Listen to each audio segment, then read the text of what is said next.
Asalaamu calaykum waraxmatullaahi wabarakaatu. Kusoo dhawaada CompTIA A+ oo inoo soo jeedinta Soomaali Technology Solution. Casharadeenii inoo sii socon jiray maalin kasta oo kaga sheekeyn jirnay casharadii CompTIA A+ ardaydii loogu talagalay imtixaanka inay baasaan insha Allah. Casharkan maanta wuxuu ku saabsan yahay networking, troubleshooting, networka sida loo cilad saaro, waana very important. waa wax maalin kastana loo baahan yahay soconna doona. kamanada markaan isticmaali doono waxa kamida hadduu ilaahay yiraahdo insha Allah ping kaman kala ida ping kaman iyo waxaan isticmaalnaa kaman kala yiraahdo tracer ama tracerout waa marka more network la noqdo, kana waa Microsoft-ka iyo NSlookup mid la yiraahdo. saddexda kaman ban eegana iyo say u shaqeeyaan ku soo dhawaada.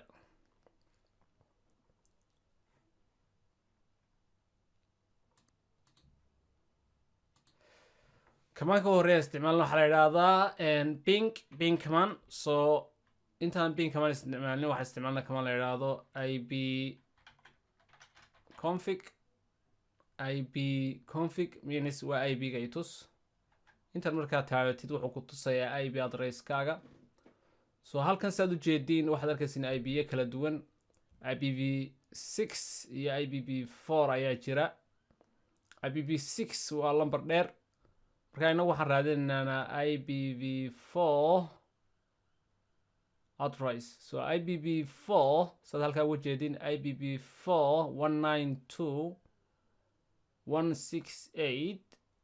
192.168.0.4 subnet maskiisuna waxa weeye 255.255.255.0 192 default gatewaygiisa routerkiisuna waxa weeye 192.168.0.1.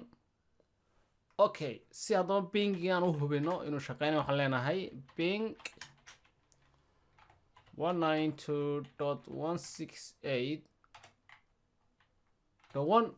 waxaan ping u diranaa amba aan tijaabinaa connection between two switches, two hardware. ping waxa weeyaan waa kamaan lagu tijaabiyo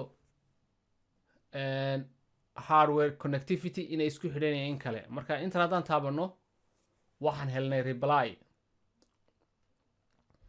that means wuu shaqeynayaa. waxaan dirnay ping ayaan dirnay with a 32 bit of data ah. replygeenu wuxuu noqday 192.168.0 32 bit baan u dirnay. time to leave ayaa la yidhaha. waxaan network kusii baran doontiin hadduu yidhaahdo insha Allah. we send 4 pins ayaan dirnay, 4na waan helnay, loss 0. that means si fiican buu shaqeynayaa. haddaan tijaabino IP address qaldan oo nidhaahno ping 192.168.0.200 for example, inter taabano ping wuxuu inoo sheegayaa IP addresskan inuu qaldan yahay. wuxuu leeyahay reply from 192.168. inagoo computerka ka dirna informationka destinationkaad ku socotaa, meeshaad u socotaa waa unreachable, lama garanayo. wuxuu qoranayaa markaas receive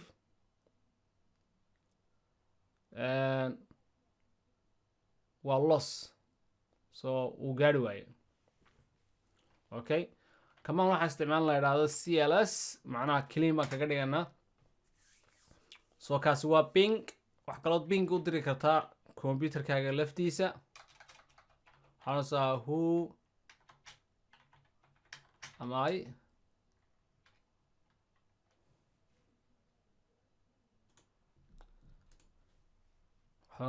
who am I.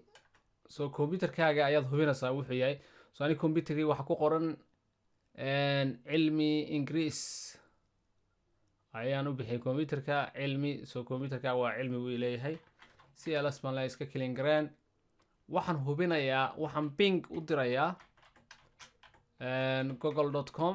waxaan eegayaa internetka inuu shaqeynayo in kale. saad ku tijaabinayso waxaad leedahay google.com. google.com markaan u dilno ping reply-ga ayaan suganaa. wuxuu ina leeyahay waa time out. Request is time out. Request is time out. So that means ma gaadhayo. waxaa isticmaalnaa waan joojinaa commandka inagoo control C isticmaalana. waxaan leenahay cls kilin gare. command kale waxaan isticmaalna la idhaahdo waxaan u bin garaynaynaa website-kayga for example CompTIA.com. waan eegaynaa reply ka yimaada. wuxuu leeyahay markii ugu horreysay waa time out because caching ma jiro, laakiin reply buu sameeyey. waxaan bing u diranaa for example facebook.com. waxaan hubinayaa inuu internetku ii shaqeynaya in kale. inter baan leeyahay. waan sugaynaa intuu reply igu sameynayo. facebook.com IP addresskiisuna waa sidan. wuxuu isticmaalayaa IP address. muxuu isticmaalayaa IPv6 ayuu isticmaalayaa timeout. so hadduu yidhaahdo timeout more than one time, so imika 3 time buu yidhi, ma soo helayo. so waxaan leenahay cls bing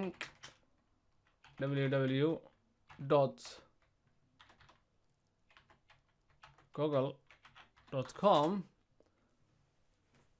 wala bingi waan helnay, wuu soo celiyey. waxaan leeyahay facebookiina hubi cls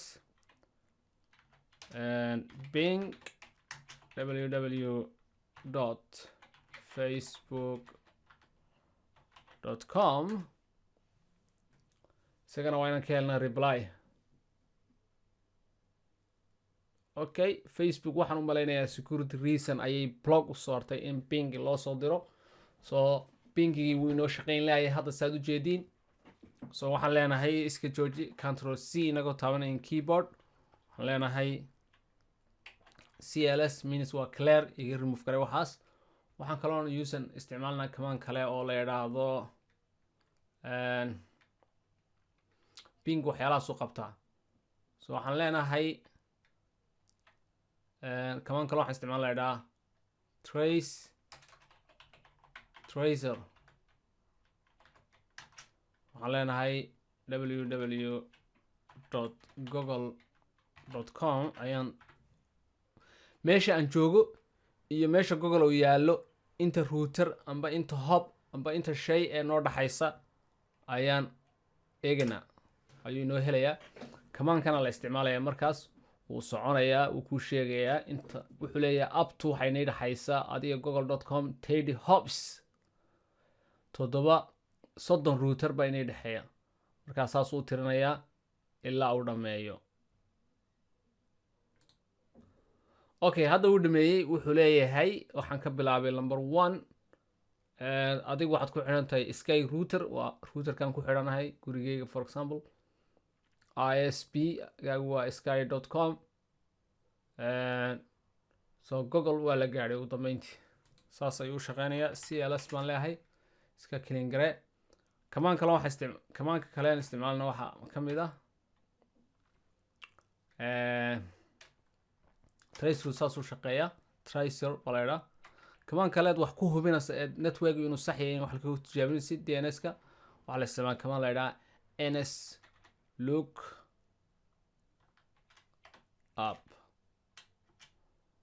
so waxaan leenahay google.com.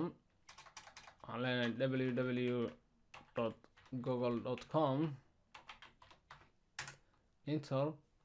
wuxuu kuu sheegayaa IP addresska google isticmaalayo. so haddaan imiga IP addresskan qaadno oo nidhaahno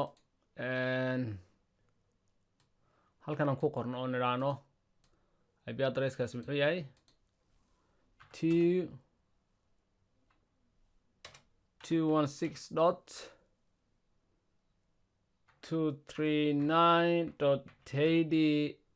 216.239.80.120 intaan nidhaahno waxayna geegaynaa google.com. so always san hore DNS-ka usoo baranay IP addresska ayaa lagu bedelayaa magac. so waxaa la yidhaha translate IP address to name amba name to IP address. so Tracerout-kuna NSlookup-kuna saas u shaqeeya. so haddaan idhaahdo imiga for example NSlookup haddana website-kayga aan taga www.comts.com wuxuu tusayaa SMTS meeshay taalo IP address-kan isticmaalayo SMTS waa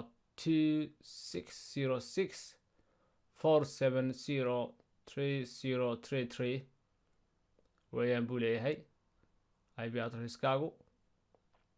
So aan tijaabino waxaan leenahay 2606 and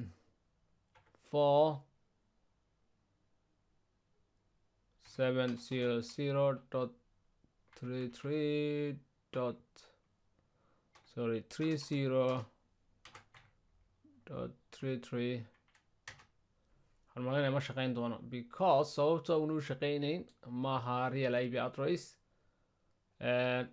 wuxuu dhex yaalaa meelo kale. So kuwan hoosan eegaya waxaan leenahay kuwa kale isticmaalana waxaan leenahay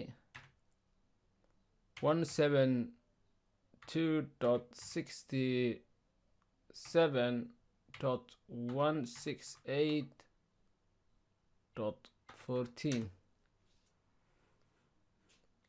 in website-kayga geeyin kale ima geyin. So that's is a difference markaad haysato unique IP address iyo markaan haysan aan unique IP address haysan saasay u kala duwan yihiin. So halkaasaan ku joojinaa la socda casharada kan ku xiga waxay noo hadhay aduu waxaan malaynayaa ilaa 4 cashar oo kale amba 3 cashar oo kale haddaan qaldayn. kadibna waxaan u geli doonaa networking-ka kadibna security-gaan u gelin doonaa insha allah waxbaad ka faa'iidaysan doontiin. haddaad su-aal qabtiin waad soo weydiin kartiin. wassalaamu calaykum waraxmatullahi wabarakaatu.